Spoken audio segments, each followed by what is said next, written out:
Where are they going? I'm going to go back to work.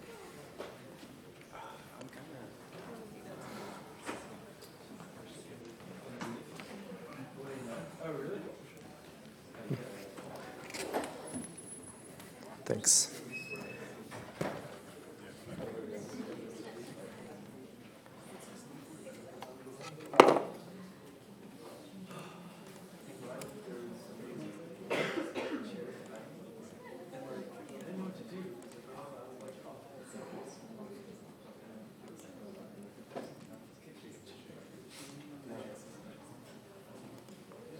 Oh, it's the port issue.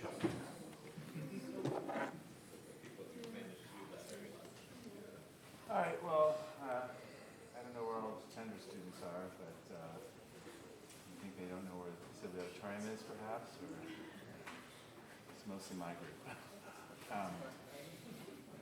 So we're enjoying being in the cavernous auditorium for my group meeting, and it's fun to have Nebosha join us for a talk. We go way back. I think we were almost contemporaneous in various ways back in the day.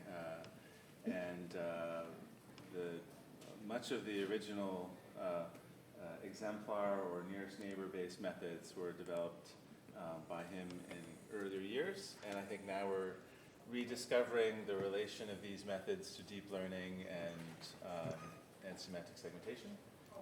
So looking forward to seeing your talk. All right, thanks.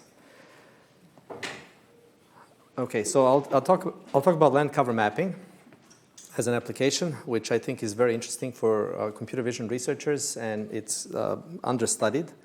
My research was in computer vision back in the day when Trevor and I have known each other, but I've also been working on computational biology and NLP and machine learning in general.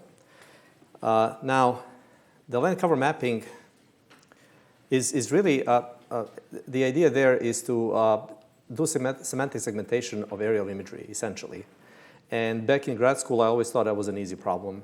There are no out-of-plane rotations or anything like that, so it should be pretty easy. And in fact, if you go to a computer vision conference these days, it looks like all images look like this. ImageNet, you don't even look at the images, you just look at the numbers. These are the images that you typically show. And these images, of course, come from the surface of the ground. In this case, they come from this road. This is from Mapillary. And they were saying yesterday or the day before in the workshop that they have 500,000 images like this, and they're soon to have maybe 2 trillion images. Now, where do these images come from? Well, they only come from these places. These are the city lights in the United States. We're just showing the United States here. And it's a bit exaggerated because these lights are actually much smaller than they look. And so it's mostly from places where people live and these tiny strips of land that connect those places. And what is in these dark areas? Well, it's where the food and water come from. It's what supports us. And these areas are usually analyzed by geospatial analysts and not computer vision researchers as much. And they usually inherit techniques that are developed by computer vision researchers with a little delay sometimes. Currently, state-of-the-art there are random forests for the most part, and recent years they started looking at deep networks. Now, I got interested in this problem because Lucas Joppa at Microsoft Research was looking into, he's an ecologist, and he was looking into how to raise awareness in the company about using machine learning and AI for basically monitoring Earth. And these sort of applications. And one of the things we were thinking about was that maybe we should create high-resolution land cover images of maps of the entire United States. And I thought it was going to be an easy problem. You should just go to MSR Asia and get one of these ResNets, train them, get the results. They were not interested in helping at that time, busy with other things, ImageNet and whatnot. So we thought we'll just hire a couple of interns, they'll do it. And so that's how it started. Turned out the problem was much harder than we had thought, and I'll show you why. And it's been about 18 months, and we had all these wonderful interns. Caleb from Georgia Tech just finished his proposal this morning. And Lei from Stony Brook has just graduated. I was on their thesis committees. Anthony, who was at U of T, but also at Mila, is joining Microsoft later. Eli was the first-year intern this summer. And then we had a couple of residents as well. And then collaborators from academia and also from World Bank. And these are the people who are actually mostly interested in using these maps. And here are some faces of these people. Now, I will give you an introduction into what the problem looks like, and then I'll talk about four sort of finished pieces of work, papers, and some half-baked ideas as well. And we'll mention all sorts of open problems in the meantime, in hope of persuading you that this is an interesting area where you should play with your techniques. So. These days, machine learning is mostly about supervised machine learning. When I was a grad student, I was interested only in unsupervised. And for supervised learning, of course, you have to have labels. And in land cover mapping, you don't have labels. You have very few labels. And one beautiful data set that was made by Chesapeake Bay Conservancy, and we've helped them a little bit with this data as well, it covers only about 2% of the area of the United States, and it's only done for one time point.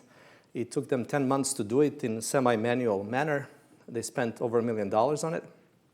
And that's only 2% of the United States, where you have 1 meter resolution labels for every pixel on the ground, whether it's low vegetation, trees, roads, buildings, water, about a small number of classes of that nature. Now, the unlabeled data, of course, is 98% of the area of the United States. The United States is actually less than 2% of the area of the globe. So if you look at that data that they have actually labeled is massive. It covers several states on the eastern seaboard, New York, Maryland. And it covers the Chesapeake watershed because that's what they wanted to map, so you can monitor the water control there. And here I'm showing this broken into these tiles. And what we were wondering about was if we train on part of this data, will it transfer to other parts even in that same area?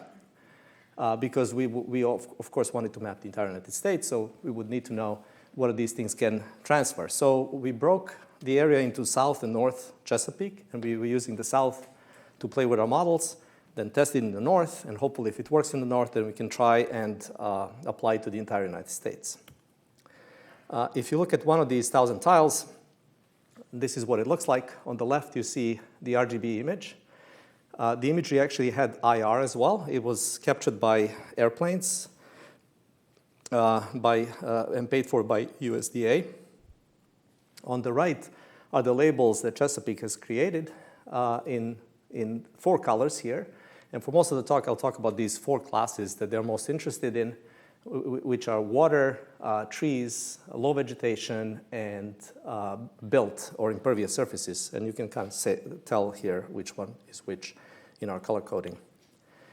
If you zoom in a little bit further, you can see what this data looks like. Labels are supposed to be at a 1 meter resolution. Every pixel in this image is 1 meter squared. And you can see that the labels are fairly good, but they're not perfect, even though they were touched by human almost everywhere, but still they're not completely automatic, handmade. And so there are some errors. Especially there are some missing roads or some small features are missing. Roads are usually good because they use the road layer and hydro layer to begin things. So they're usually good, but sometimes there are some errors. And there's some systematic errors as well. So, so again, the idea here is that if you have data like this, then you can take off-the-shelf algorithm, SegNet, UNet, HRNet, whatever net, and train it on one part of this data and then test it in the north to see whether this is going to transfer. So that's what we were hoping to do. Well, these are the, again, this is what the data looks like. These are the labels that we're going to be training on. This is the input imagery. Now, this sort of data exists only for Chesapeake, about 200,000 square kilometers, 200,000, yeah, square kilometers or so. But elsewhere in the United States, you also have labels like this. These are made every 5-6 years. The latest land cover of this type has just come out. The previous one was made in 2011. And the labels are sort of like this because there are 30 meters of resolution. So each of these blocks comes in one of 20 classes. And this is the standard coloring scheme for this data. For example, the yellow there means pasture or hay. The dark green are the areas with trees, the forests. Now, these various reddish colors are various levels of urban density, and they basically represent how much impervious surfaces they estimate there are there. Then you've got various wetlands, emergent wetlands, herbaceous wetlands, which are kind of in the bluish colors, and dark blue is the water. And so the question is also, could you use that data somehow to also help you make the high-resolution land cover map?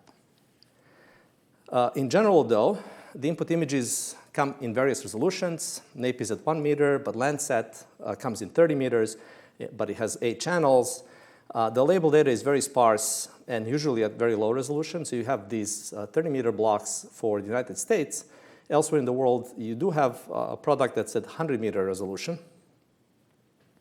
And then the tasks and applications are varied. You might be interested in wetland destruction in the Gulf or coffee farm mapping in South America, resource mapping in the developing world. It's a joint project with the World Bank. Population mapping in Africa, disaster response, and so on. So this is an example of mangroves, another project that we're looking at, classifying different types of mangroves and different types of arid land. So that's what I'm trying to say here. Even though I'll be talking mostly about 4 classes in the United States, the entire area is very, very broad. In fact, there's over 6 terabytes of imagery per day. So I did some calculations. That Mapillary talk, where they talked about how many images they expect to have soon, satellite imagery companies can cover that in a few weeks. Not all of that data is stored. Sometimes composites are made instead, and a lot of it is not even looked at. But there is a lot of data. Now, since I come from the industry, I should talk about business opportunity. But I'm a researcher, so I'm not very serious about this. So the geospatial analytics is supposed to be about $41 billion industry today. And by 2023, it should be roughly double. Now, compare that with cloud, which is a huge business, important business. That's also supposed to double. And it's less than an order of magnitude more. AI software, whatever that means, because that's very broad, is supposed to be $9 billion now and $71 billion in the future. So what I'm saying is that geospatial analytics is not a small business here. And of course, if you look at something like wine, that's a bigger business. It's 100 billion to 450 billion. But one important thing that I want to mention here is that there is a bootstrap problem. As I said, there's a lot of these images that are being collected, but they might not even be looked at. And there's a lot of small, less funded agencies that do not know how to use it.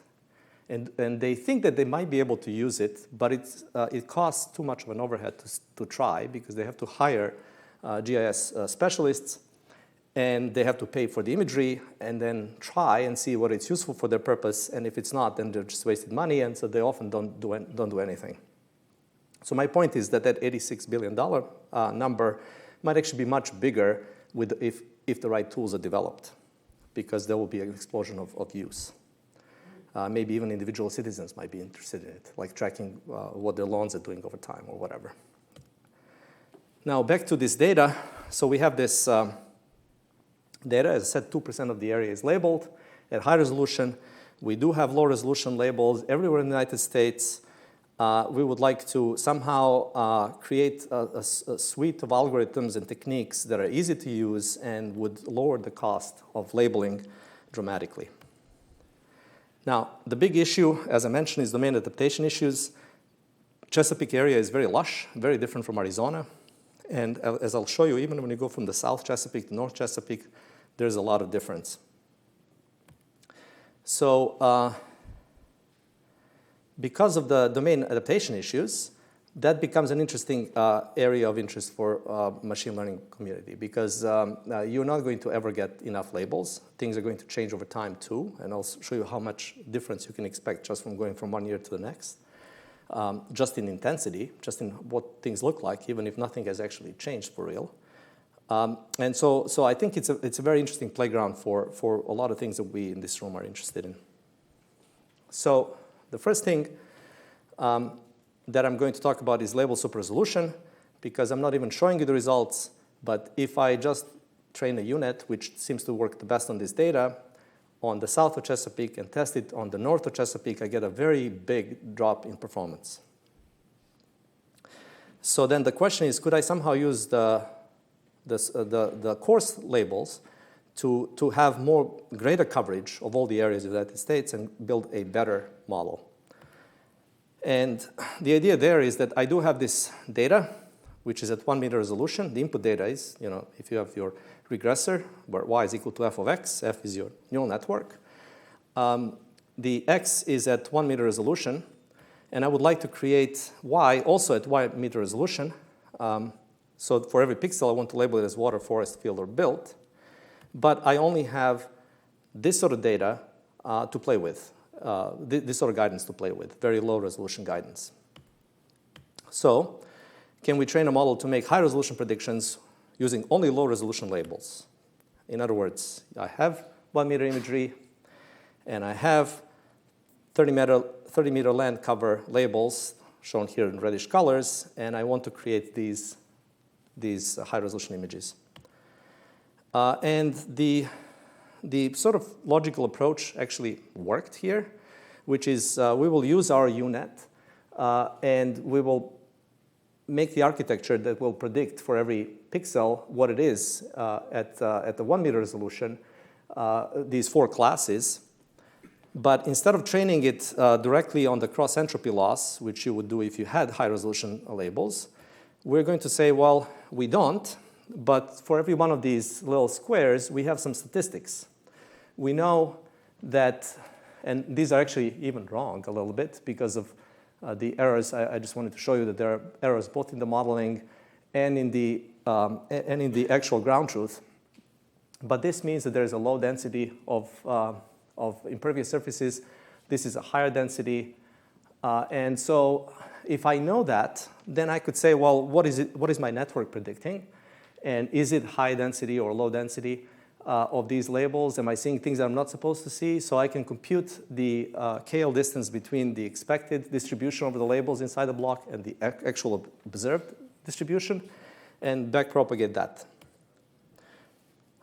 So that slide basically tells you the same thing. We know for developed open space that you have almost no water, and forest and field are sort of equally present on average, although there's a high variance. We also have variance estimates here. Built is 12%, in low intensity is 35%, in medium intensity is 64%.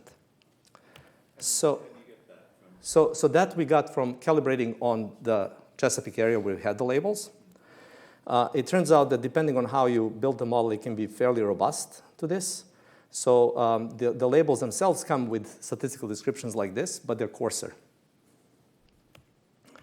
Okay, so basically, if you look at what it means on a network level, we have a semantic segmentation network. It takes images, an n by n, let's say, n by n patch of pixels. It outputs an n by n patch of labels. Then you have these little label counting blocks for every 30 by 30 block. And that gives you the distribution over labels. What percentage of impervious do you see? What percentage of water, and so on. And then you have this statistics matching cost that's based on which blocks you actually see for these blocks of low-resolution labels. And that creates the cost that you can backpropagate through.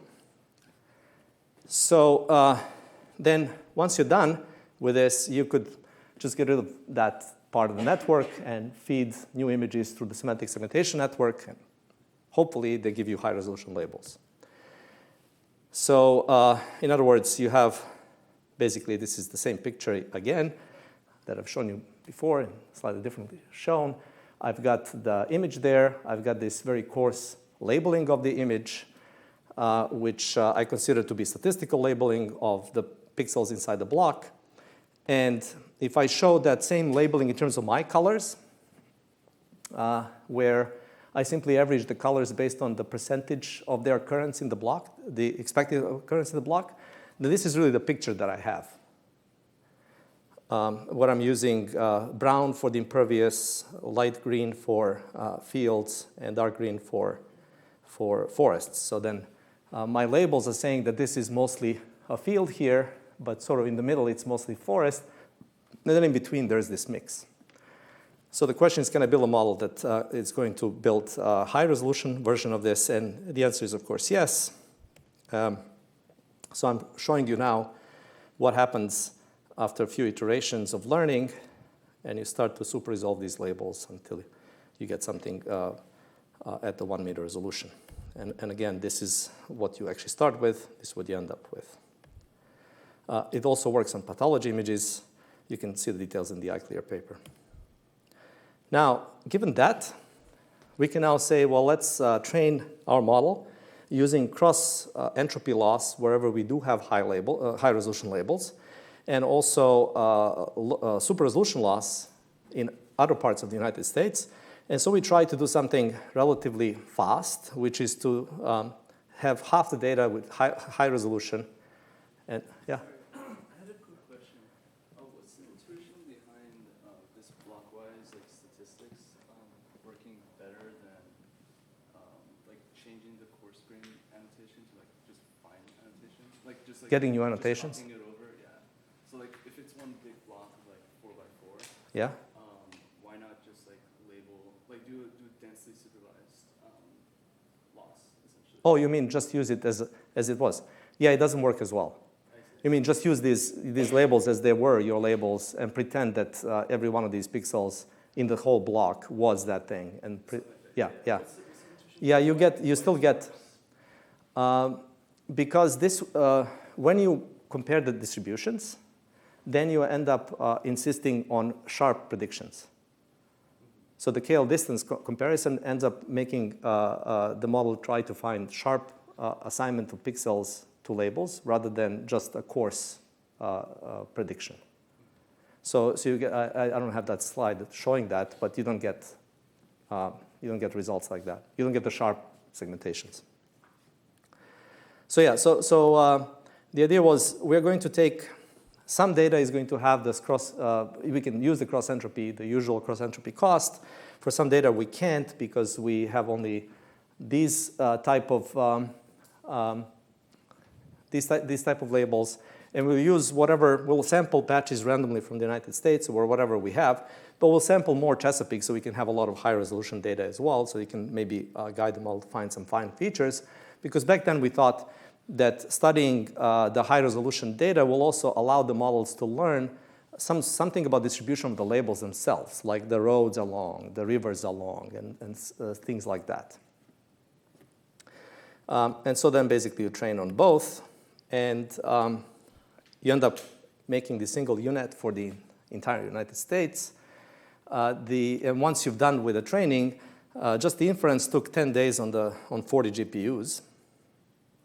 And in fact, we didn't just do what I talked about so far. We also did some color augmentation, and we used actually, in addition to X, we used Landsat data exactly the way you would say, as if we repeated the same pixel 3,900 times, just as at the input side. And we also use multiple years of NAPE imagery on input just to help this whole thing generalize better. And so then in the end, we got this result. And here what I'm showing is the estimated accuracy. And the reason why it's estimated is because we're trying to use these NLCD labels, the National Land Cover data set. These are these blocky labels, the 30-meter labels, to estimate how well we end up agreeing with them across the entire United States. And because it was quickly trained and because of the huge variation in appearance across the United States, you don't do very well everywhere. So there are these whitish areas where we do fairly badly, the dark areas, this is where the training is, and in some other areas, like in Washington State, actually kind of works. I mean, it's also green and north. It works, and then there are these red areas are areas where we don't have data, and also Area 51, where they just don't give us any imagery. So now the data for all of this is available. You can go to this website and download it. You can find it's linked to from our papers, and so you can play with it yourselves. Now the question is, can you do better than this? And of course you can. I mean, this is just the first attempt. And also, can you use some other type of labels other than the NLCD labels? For example, what about, instead of using coarse labels, what about using point labels, but very small number of them? And in fact, you could probably get some indirect labels as well. And these would be very sparse, but would maybe give you some idea of what to do. And so one thing that we just started thinking about is using this iNaturalist data. And these are basically observations of animals, birds, vegetation, and so on, across the United States and the world. And when you look at those, there is, in the Chesapeake area alone, there is 63,000 observations. In the United States, there's many more. And they are very interesting. For example, if you look at this terrain here, there's a forest, and in between, there is something that our models will sometimes be confused by. Our models, for example, often think that anything that's whitish like this is a parking lot and not a river. But if you do have that one observation there, shown in blue, and it says it's Pacific salmon, and it even says that it even has an image over there, and it tells you that it's a small group of a dozen salmon in a creek, then you know that it's water. The other example is seeing sea eagles around Seattle, and they will typically be spotted very close to the water, so you have that sort of guidance as well.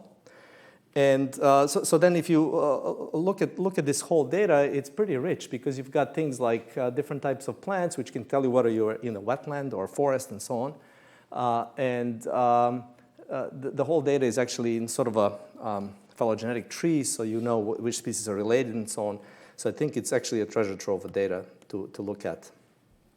Now, you can also ask people to give you directly the guidance on the map for things that you want. So that's another project we tried to do, which was to ask the question, did we really need that entire 200,000 kilometers squared mapped by Chesapeake Conservancy, or could we have done it with 50,000 points somehow?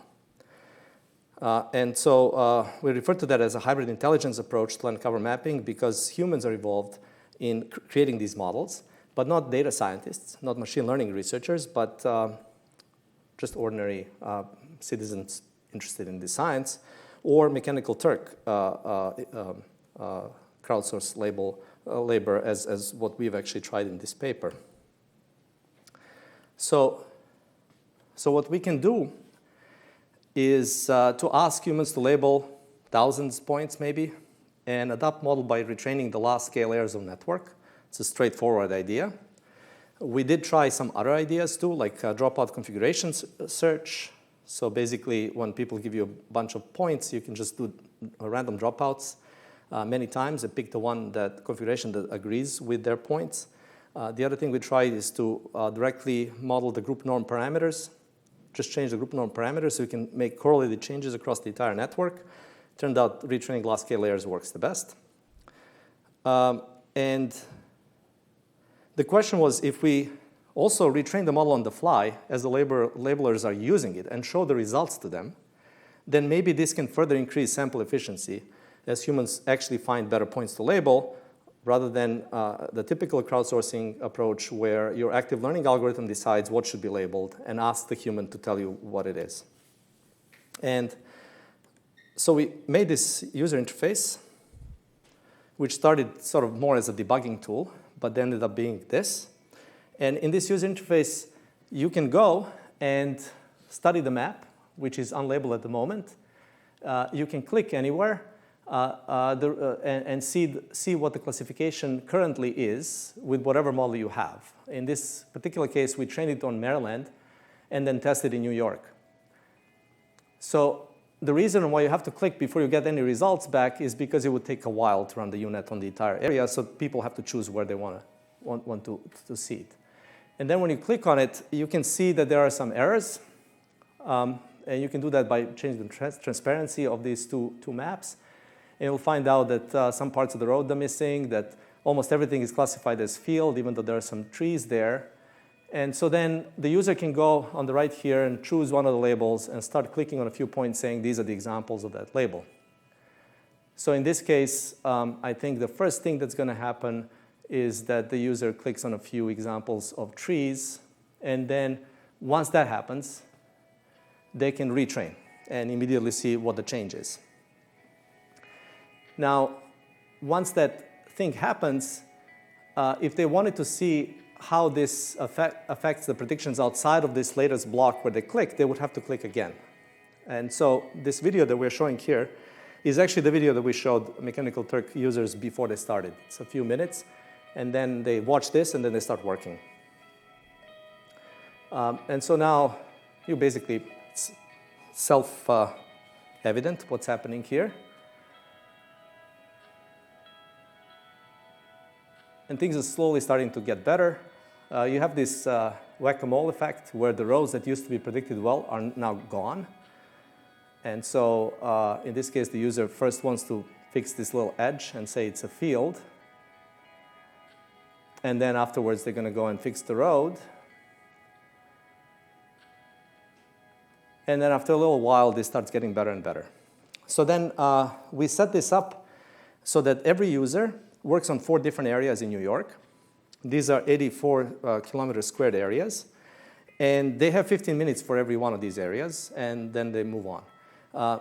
We assume that the first area is probably going to be full of mistakes, and it's a training ground. So we didn't study the results of the first area, but we're interested in what happens from the second to the third area. Are they getting better? And also what happens from the third to the fourth area, because in the fourth area, we changed the adaptation algorithm. We went from adapting only on the first, on the last layer, to adapting on the last 2 layers. And that was all randomized. The order of areas as well as the order of these methods was randomized, and we wanted to see what a user is also adapting to the method. Are they actually starting to understand how the adaptation works? So that's basically the setup. Now, before we ran the whole thing, we first studied the traditional active learning methods, which we tested, simulated on the label data. And what we found out that random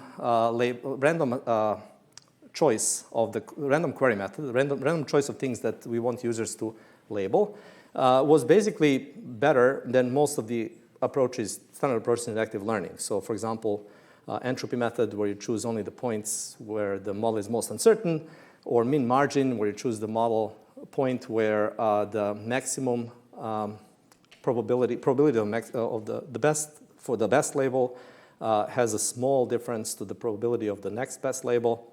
And we even tried the method where you only label the mistakes, which is not something you can do in practice because you don't know where the mistake is.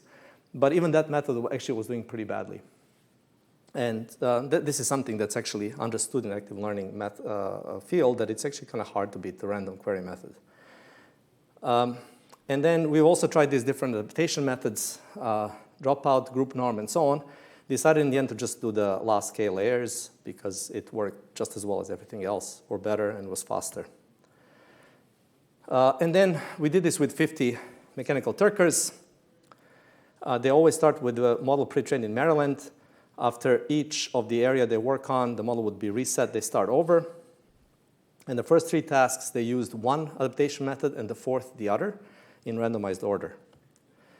And it's interesting to see the following thing here. So if you look at, on average, the users do better than random, whereas the active learning algorithms didn't. But then there are also these super users that do much better than the rest of the users. And also, if you look at the map, unsurprisingly, they don't go for random areas. There's some sort of choice that's going on there. It almost looks like some sort of a saccade, visual saccade kind of map.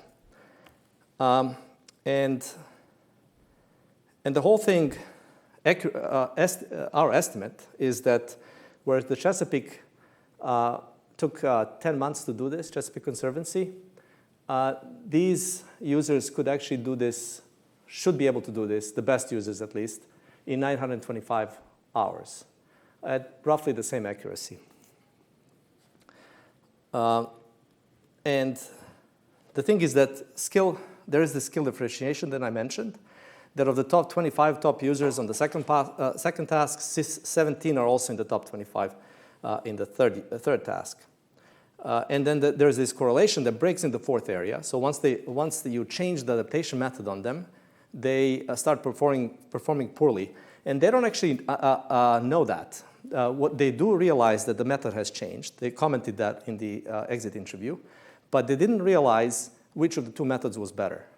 Almost everybody preferred one of the methods, the one that was adapting only the top layer. But they were actually all doing better with adapting the second layer, 2 layers. However, they apparently do have an impression of what's actually going on behind the scenes, some sort of intuitive impression.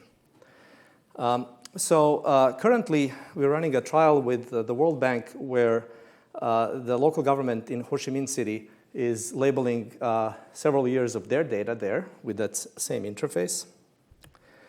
And the next steps here are, one thing is that when you go from United States to Ho Chi Minh, then we don't have a pre-trained model because we don't have any labels there. So the question is, what do you do? Do you just randomly take our model that's trained on nape imagery, even though they're using totally different sensor there? Obviously, you have to do some unsupervised pre-training. I'm not going to talk about that, but this is an interesting thing to study. And then the other question is, can you build a tool for collaborative mapping when many people at the same time are working on this and adapting to the algorithms, and the algorithms may be adapting to them? Then the other question is the question of spatial ensembles. So one thing that's interesting in this area is that final map is what most people care about. It's nice that you have training data and you have an algorithm that can be applied elsewhere.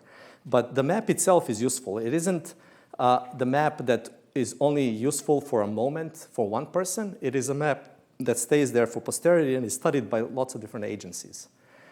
And so in that sense, it is OK to have not one model, but many models. And each model chooses which area it's going to work on based on how well it's fitting current labels. Because these ensemble of models that have spatial jurisdictions can be, again, applied somewhere else, again, with human in the loop. And then one thing we're planning for this year is to run a collaboration challenge where we want to see, it's going to be a sort of a land grab of sorts, where you say, well, let's label California as soon as we can, open it to a lot of people, and see how quickly can we get to the whole thing being labeled. Now, one thing I mentioned before is that we were hoping, and the reason why we're using some of these high-resolution labels with units and so on, is that even though most of these deep learning algorithms for the first n layers don't learn anything but the input statistics of the data, the output layers are supposed to be learning something about the output statistics of the labels. So they're supposed to learn that roads are long and narrow and that rivers are similar and so on. But it turns out that they don't. The effective receptive field of these models is very small. So here's what I mean. On the left, you have an image from the training data, and you have the ground truth. Now, the prediction from the unit looks like this. You don't see the border is blocked because, because the actual theoretical receptive field is very large, so you don't have enough pixels from that input to predict things at the border. But in the middle, you're supposed to do well. Now, in the middle, you see that the road is basically chopped up. You see a little piece of road intercepted by trees and fields. And the reason is that the unit, for the most part, whenever it sees shadow, it almost never classifies it as road, mostly classifies it as a forest. And that's curious because the data actually clearly demonstrates that most of the time when you start seeing a long road, it's going to continue for a while. But you don't see that statistic in the prediction. And when you do the following, you take the output at that point here where the green dot is, and do gradient descent all the way back into the image to see which pixels contribute to that prediction, then you get interesting behavior. Your effective receptive field is very small. Only the pixels very close to that pixel affect the prediction. That's this image here. And that's despite the fact that the unit, at the bottom of the unit, the area that depends on lots of pixels, does depend on a lot of pixels. The gradient there is spread out everywhere. But by the time you get back to the image and make a prediction, most of that is ignored. So then, an interesting thing to think about now is how do you make the model these long-range relationships? But another interesting question to ask, if units are the best, are the state of the art, they are on this data, they're better than random forest, better than other networks. If they're the best, and they do this with very small receptive field, which is actually 13 by 13 meters, then can't you just do nearest neighbors? And how well would that work? And the idea there would be that if I have my data, which is admittedly very, very large, and then I have this theta function, which is a similarity function for my new patch X. Let's say I look at 13 by 13 patches. So I have 169 long vector of intensities, well, 169 times 4. And I can compare that with all the other 169 times 4 vectors that I have in my data set, find this similarity measure, and then Y is my 169 times 4 label vector, and I average them just based on the similarity, right? So if my similarity function is very, very sharp, it will just find the nearest neighbor and copy those labels. If it's a little softer, then it'll do some average of the nearest neighbors. Now that's, of course, expensive. So you could do some sort of nearest neighbor approach. But like you can do effective indexing with LSH or what Jitendra was talking about yesterday. But the other thing you could do is to just instead use a generative model to summarize this data and then do reasoning like that over the data. For example, if you have a mixture model, then your input X and input Y are basically assumed to follow a mixture where X depends on some mixture component S. So you have a certain number of them, let's say 1,000,000 or 100,000. And then your labels also, P O Y given S, depend on S. And so under this model, your prediction for what Y should be given X is in this form, sum over the components, probability of the component given X, that's posterior distribution there, times probability of the Y given S. And that's basically the same form as the equation above, except that you're doing it only over these S prototypes, so to say. So you could train any mixture model. For example, you can train a diagonal Gaussian model. In a diagonal Gaussian model, you would say that you have these parameters mu, S, I, J, K, where K is the channel, color channel. S is your component, and I, J are these coordinates in the 169 vector if you're doing 13 by 13 patches. And then you also have variance parameter for each of these pixels, because maybe some pixels don't really matter and others do. Maybe on the road, you care about the colors, but not so much about the colors around the trees outside. You have larger variation there and so on. So these variances also exist in a Gaussian model. And then you can do one better, which I'm going to explain next, and that's this idea of epitomic representation, where you simply say that these parameters mu, s, I, j, k are shared in the sense that if I have my component s, it actually lives on a 2D grid, so it has two coordinates, si and sj. And if I want my parameters ms, I, j, they're msi plus I and sj plus j. And the same for the variance. And what that means is something like this. If I have these two patches, the way these two means, in a regular Gaussian, I would have these two means if I had a regular Gaussian mixture.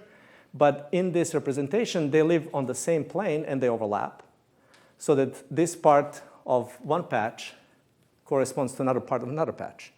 So when you do this, then for these 13 by 13, if you're doing 13 by 13 patches, then the whole model is 169 times smaller, because otherwise you would have to have all possible shifts of this terrain modeled in your mixture. And so the other thing that you get from this is that when you're comparing your data point with all your mixture components, you can do it efficiently with convolution. You don't have to actually compare with all. If this is 1,000 by 1,000, for example, it's much faster to compare, to convolve your patch over this 1,000 by 1,000 image than to compare with 1,000,000 components. And this is actually learned from the data, the one that I'm showing there. It's sort of, we call it epitomes. It's a very old model from 2003. And we call it epitomes because they epitomize this, your imagery. So your imagery looks like that. It has all these features. But this doesn't exist in image exactly like that. It works for other data sets.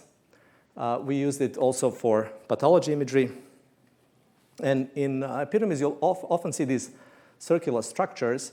And the reason is that you need to get all possible orientations of different features, because this is shift invariant, but not rotation invariant. So it needs to learn all these orientations, but it doesn't need to learn very long features, because once you've learned a road in this direction, you don't need to continue it, because if you did continue it, it would just look the same as this. So it's already covered. And so the epitomes start to learn these circular, usually, arrangement of features. OK, so one issue with this is training. So when we first did this many years ago, computers were slower. There wasn't a lot of data. And we used the EM algorithm to train these. And the algorithm suffered from certain issues that were not as big at the time, because we simply couldn't expose it to too much data. But with a lot of data, there are some very serious problems. And of course, you can do, instead of EM, you can do a stochastic gradient descent. But that doesn't resolve this problem of vanishing posteriors. And the issue is that because the model has those variances, as you learn, the variances shrink. And then the dynamic range of likelihoods becomes very large, which then means that there could be some areas in the epitome to which nothing wants to map. Because after you compute the probability, it just becomes zero of all mapping there. And so you get these weird artifacts as in the first two images. So we've resolved that. I can send you the paper. We'll probably put it in archive soon anyways. But we resolved that with this idea of location promotion, where we block the areas of epitome that are already well explained and continue searching for things that should be mapped into the areas that are not well explained.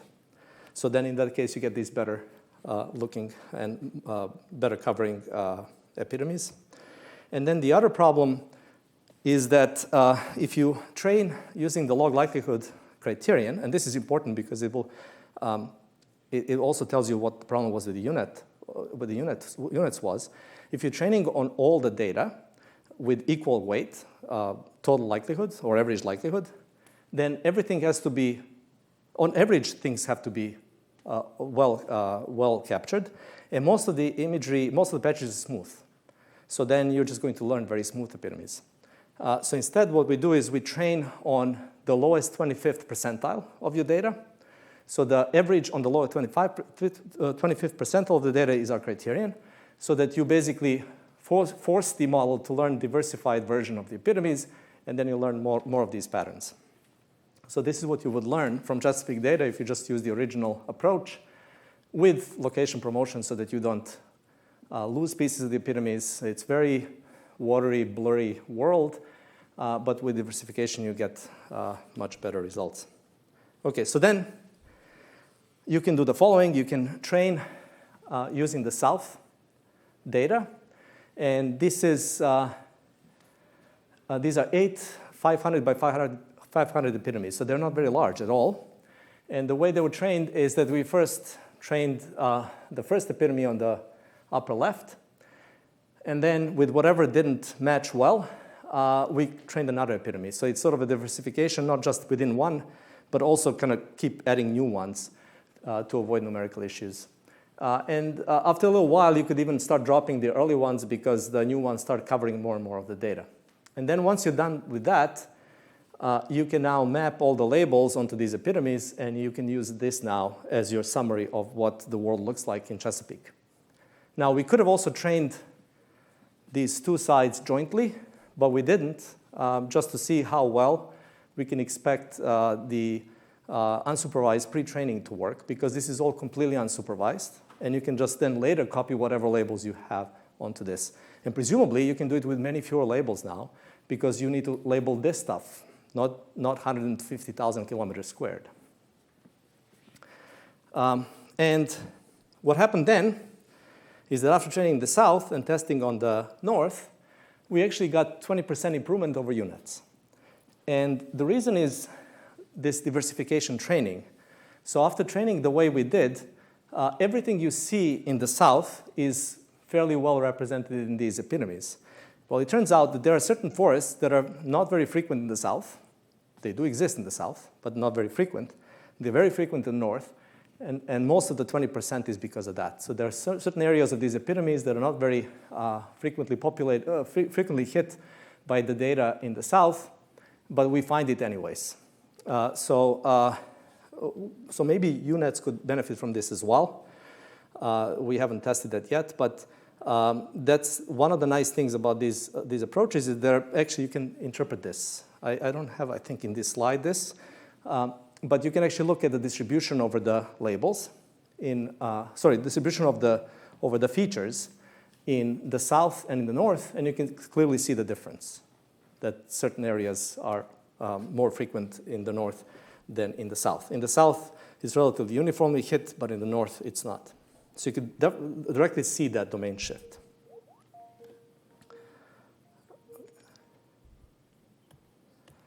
Now, so I mentioned domain transfer is easier with these models. What are the other advantages? So one is the interpretability. You can see this data. You can debug more easily. You can diagnose the errors. For example, if you make an error somewhere, you can say, well, why do I have an error? What's the most similar data point that I had in my data set? And you can find it through this. You can match the patch to the epitome, from the epitome back to the original patches that mapped into that epitome, and basically you can trace back your decision. The other thing is that these models are more extensible than your usual neural networks. These are old-style models. It's easy to incorporate invariances, for example. You can put your invariance to intensity shift directly into that likelihood function instead of having to train with augmentation. And you can do that after the fact or during learning. You can model long-range relationships more easily. And in general, you can add new variables to the model in a very extensible way. And I'll show you that on the example of label superresolution again. So how do you do label superresolution with these models? Well, we have that joint distribution between fine and coarse labels we discussed before. L are the fine and C are the coarse labels. And we have these underlying components, S. In a mixture model, it will be just the index of the component. In epitome, it's a position in the epitome where your patch starts. Now, if we assume that this component S also connects these L and C variables, then P of L given C should satisfy this equation. It should be P of L given S times P of S given C. And you can actually find P of L given C, which is your actual super resolved image, in the super resolved epitome, actually, by doing EM on this equation. What do I mean there? If you look at two patches in the image here, and it was kind of hard to find example of two patches that map close into the epitome because they don't have to, if they're overlapping in the image, they're probably overlapping in the epitome. But if they're not overlapping in the image, they might not. So if you look at these two patches, the way they map into the epitome is that the forest one is close, but does not cover any of the road pixels. And the one that has a little bit of road and forest overlaps with the other one and covers some of the road pixels. So then the idea is to compute first this P of S given C, which is this image here. And you compute that by basically studying that statistic. Which parts of the epitome are being hit by the patches that are mostly in the forest, the patches that are mostly in different types of these coarse labels. And that immediately gives you this much finer representation. So this P of S given C is already, to a certain extent, super resolved.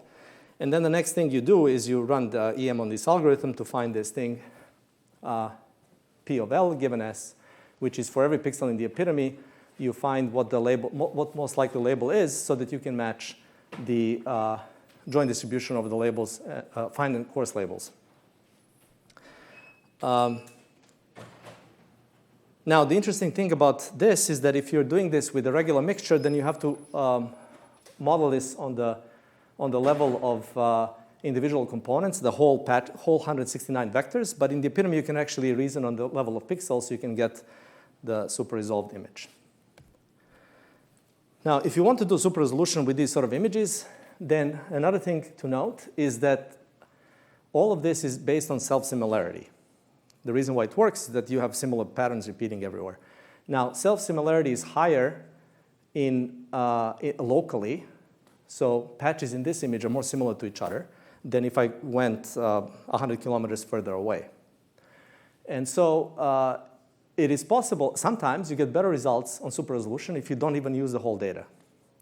So in this example, I'm using only these two images, left and right, to create the super resolution result here compared to the ground truth. So there is no learning at all. There's just statistical analysis of these two images.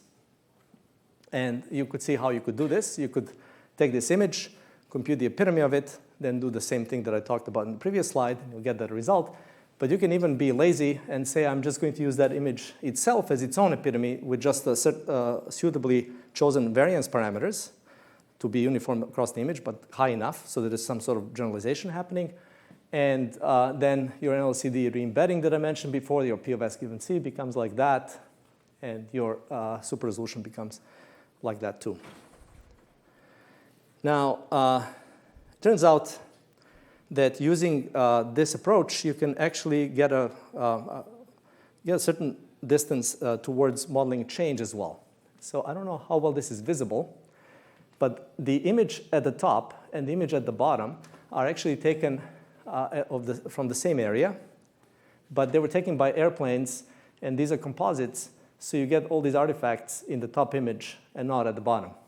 You do, if you stare at it, you'll see that these are the same features. For example, at the very top here, you have this piece of land. You have that piece of land here as well. It's just a very different intensity. If you apply this method that I just talked about using the NLCD labels that are given to you, and they're given to you only for 1 year, 2010, and you analyze these two images and do what I was talking about before, you get this NLCD re-embedding on the right, which is highly resolved. And if you use exactly the same 2010 LCD and apply it to 2017 APE image, you get this super resolved result. And now when you compare them, you can see that there wasn't actually much of a change at all. If you just look at these images on the left, you would think there's a lot of change. On the other hand, in this image, you can see that there was quite a bit of an erosion. And here we use a 2010 LCD image, which is wrong for this. But by statistical analysis I described, the re-embedding already shows you that there's a lot of erosion, for example, in this area and above. These are wetlands in Louisiana. Okay, so to conclude, there are many open problems. There's this whole area of collaborative mapping with humans in loop that I discussed earlier. And then there is a lot to be done on the modeling side. There's unsupervised pre-training and meta-learning, learning from multiple tasks and multiple geographies, spatial ensembles, which I mentioned. There's much more work to be done on clustering or nearest neighbor models. This was just our first step, even though we sent the paper out. There's still much more to be done. And then capturing longer range correlations is an open problem. The neural networks right now are not doing it, at least not for this data. Although I've seen on cityscapes, HRNet shows a similar phenomenon where the effective receptive field is very small. And capturing longer range correlations is not going to be trivial in these models. You have to do something special. And then modeling land cover change is actually the ultimate goal of all of this. Everybody's interested in how things are changing over time. And figuring out how to do that, given the fact that imagery can differ this much from one year to the next, is a very challenging but important problem. So that's it from me. And I can answer questions.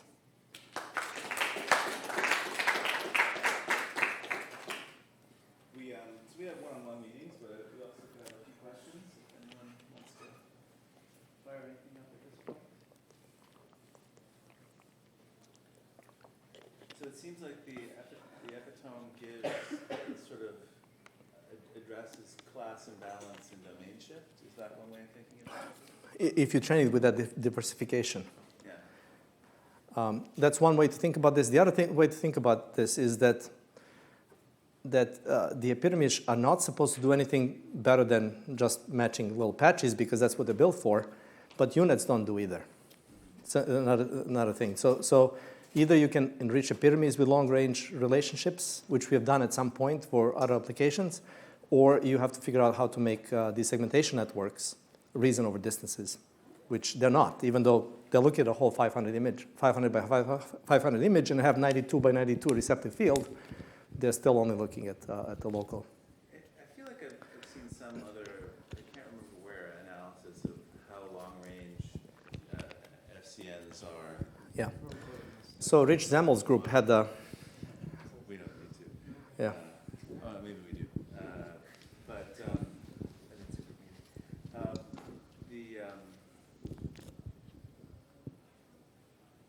how can we build an FCN that extends the interaction along roads, for example? It seems like that there's some interesting opportunity there for a method that can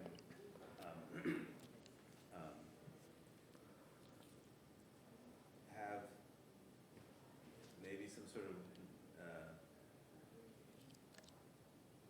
recurrent aggregation over certain kinds of structures that isn't present in a conventional CompNet. That might be exciting to model. Yes, it would be. And there were some attempts, but they didn't really work. Like there was I got excited that there was a fellowship candidate who came over and he was doing some turtle following of the road. But then I talked to him and he said, well, that didn't really matter. It was just this other trick with canny edges and looking across.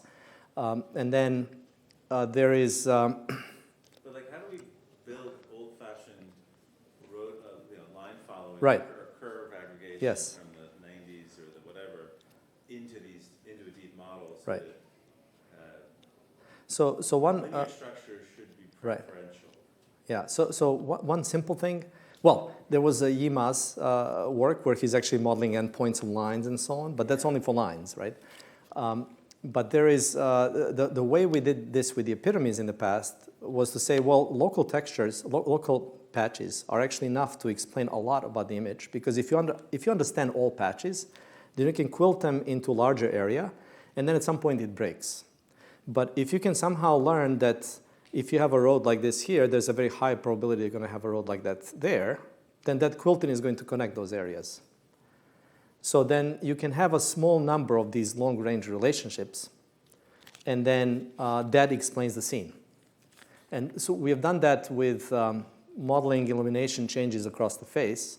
You train the epitome on faces, and then you learn relationships between random distant points in the image, and through time, as the light is going around, and then I can take somebody's face and simulate the light going around, and these are correlated changes across the whole image, and there's only like a few dozen things that I'm actually modeling. The rest is just being quilted. That was for generation, but the same applies, I think, for classification as well. That's in the case of the epitomes, but you can probably do similar things in the neural networks, or maybe there's something totally different that can be done.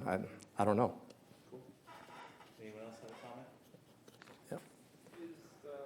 Is like semantic segmentation the best representation for roads, or would it make sense to maybe model Vectorize it. something a little different? Yeah. Yeah, you might want to vectorize it. There are approaches. I mentioned Yima was talking about how he's trying to model these lines and so on.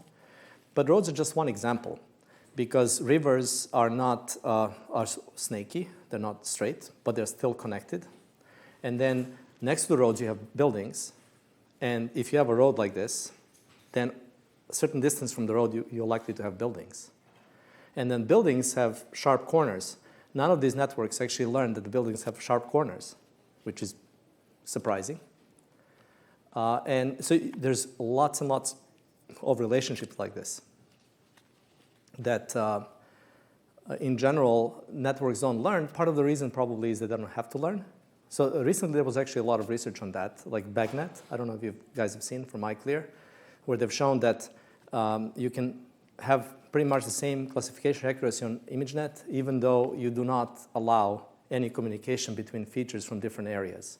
So the entire network is just doing some nonlinear transformations on individual patches, and at the very top, you just count the features. So that really, it's just a bag of features and not anything that is really doing all of that pooling, all of that reasoning that we think is happening. It's not necessary. Then there's all that work where if you transfer texture from a giraffe to an elephant and vice versa, then it just gets confused, doesn't pay attention to the shape at all. So these models are not going to learn it by default. Now, the other way to do this is to study just the label space and learn models of what things are supposed to look like in the label space, and then train sort of like in the super resolution case by saying, I'm going to punish predictions that don't follow the statistics in the label space, rather than punish predicting particular pixels. So that might work. But there's a lot of things you could try. You had a question?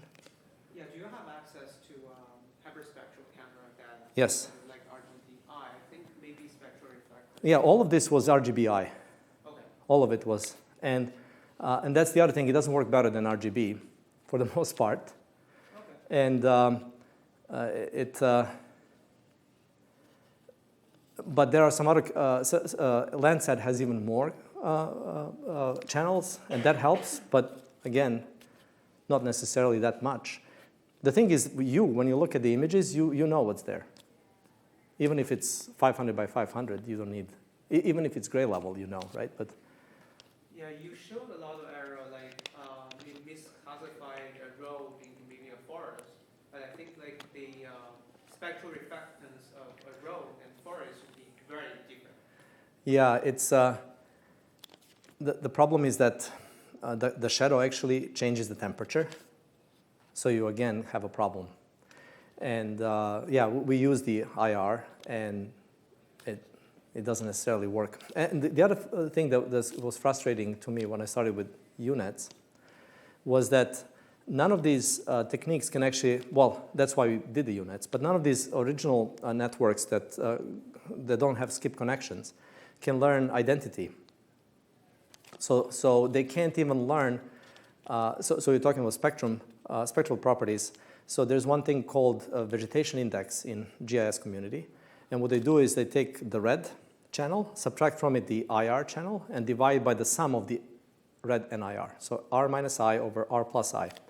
And if you threshold that, it seems like in many cases it looks really, really good. Now, it's difficult to get the right balance everywhere for the threshold, but it seems like it does well for separating vegetation from impervious surfaces or water. Now, the thing is that the networks, the early networks we were playing with, were nowhere even good as that very simple thing that you operate on a single pixel. So then we trained the network to predict just that. R minus R over I plus R is greater than some threshold that we set up. And they can't learn that. Part of the reason is the training regime. You have this gradient descent through a network, and all your inputs are highly correlated, and you have these nonlinearities, and the network will just find some other path to model things, and not exactly that pixel, but nearby pixels, which are proxy for it, and loses the path all the way to the individual pixels. This is why we have ResNets and dense nets and so on, and UNets. It turns out you have to have these skip connections to not forget these simple features. But once you put them in, then you no longer model the long-range relationships. The networks just learn a shortcut. So they learn very, very simple things. They don't learn anything high level for now. Let's thank Nirosha again. Okay. Can we do a little schedule hacking here? It's somehow or another it got weirdly set up that 15-minute slots were determined for meetings, which I think is too short. Should we maybe at least stretch them to